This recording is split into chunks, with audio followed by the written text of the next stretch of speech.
Hello hi नमस्कार welcome to Vidyasagar मु आपणकर प्रिय लिपक सार आशा करुच्चे समस्ते भल थो।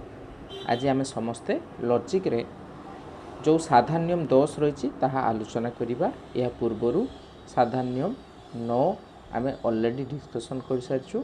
तुम समस्ते भी देखीच जहाँ मुझे जापारे तुम समस्त भर पाठ पढ़ा प्रति मनोवृत्ति अच्छी।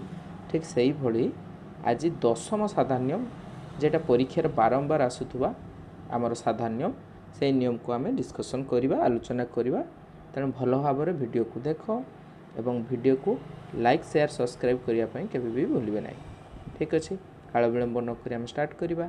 तो 10म साधारण नियम कौन कौन कौन प्रधान हेतुवाक्य विशेष एवं अप्रधान हेतुवाक्य नंजर्थक हेले कौन सिद्धांत निष्पृत हुए ना।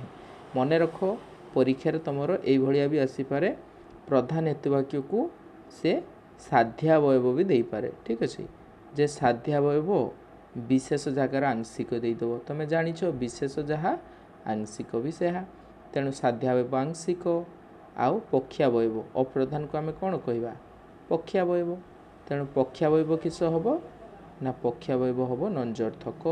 सहज कथा ये लिखाई भलसे देख प्रधान हेतुवाक्य बा साध्यावयव कौन हम ना विशेष पक्षावयव बा अप्रधान कौन हम नंजर्थक। जदि सी कौन प्रधानटा है विशेष अप्रधान है नंजर्थक तेबे कौन सी सिद्धांत निष्पृत हेब नहीं बोली सी कहूँ। आम ताकू भल भाव में बुझा। तो देख ये किभली प्रमाण होती आम आगे प्रधान हेतुवाक्य को विशेष नहीं गले अप्रधान हेतुवाक्य को नंजर्थक नहीं गले यहाँ नियम अनुजाई।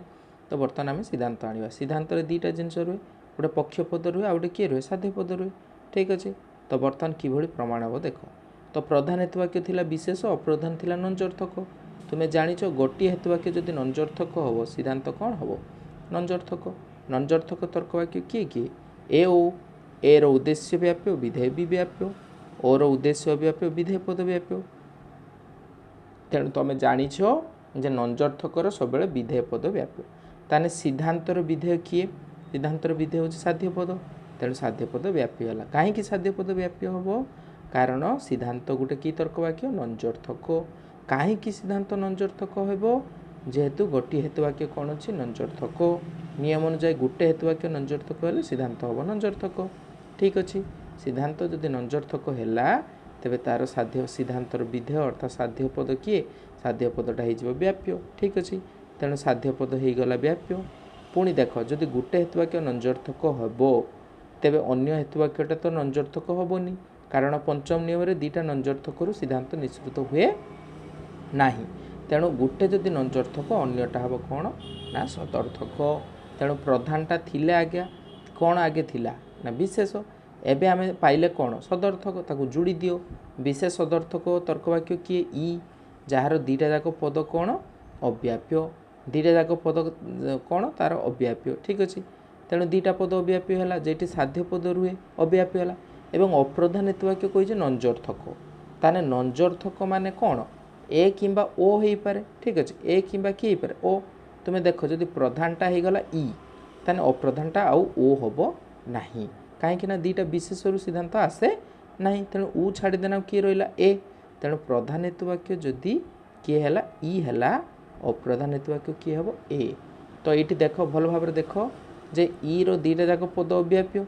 ठीक अच्छे दुईटा पद कौन ई रो अव्याप्य तेणु ये जो विशेष तर्कवाक्य अच्छी से दुईटा जाक अव्याप्य है जेहेतु ई तर्कवाक्यर दुईटा पद अव्याप्य। ठीक अच्छे तो ये भल से देख प्रधान हेतुवाक्य साध्य पद रुहे तुम्हें जानिच साध्य पद सब ऊपर रुहे। तेणु ये जो दुईटा पद जो अव्याप्य अच्छी से दुईटार गोटे साध्य पद सेटा एटा हो पारे ना एटा हो पारे से जेटा भी हो गोटे साध्य पद। तेणु साध्य पद ये कौन अच्छी ना अव्याप्य अच्छी किंतु सिद्धांतर साध्य पद कौन अच्छी व्याप्य अच्छी। तुम्हें जानिछ चतुर्थ नियम रे कहुई जे पद हेतुवाक्यर अव्याप्य से पदटा सिद्धांत अव्याप्य रहिबो किंतु जदि अव्याप्य होइकी व्याप्य हो दोष हबो ताने साध्य पद अव्याप्य होइकी व्याप्य होइची ताने की दोष हबो ना अव्याप्य साध्य पद दोष हबो कि दोष हबो ना अव्याप्य साध्य पद दोष हेबो। तो ताकू आमे भल भाव में बुझीबा। तेबे एई फिगर तुम जानि पारथुओ एई फिगर समस्त बुझी पारथुओ जे किभली प्रमाण आमे करिबा।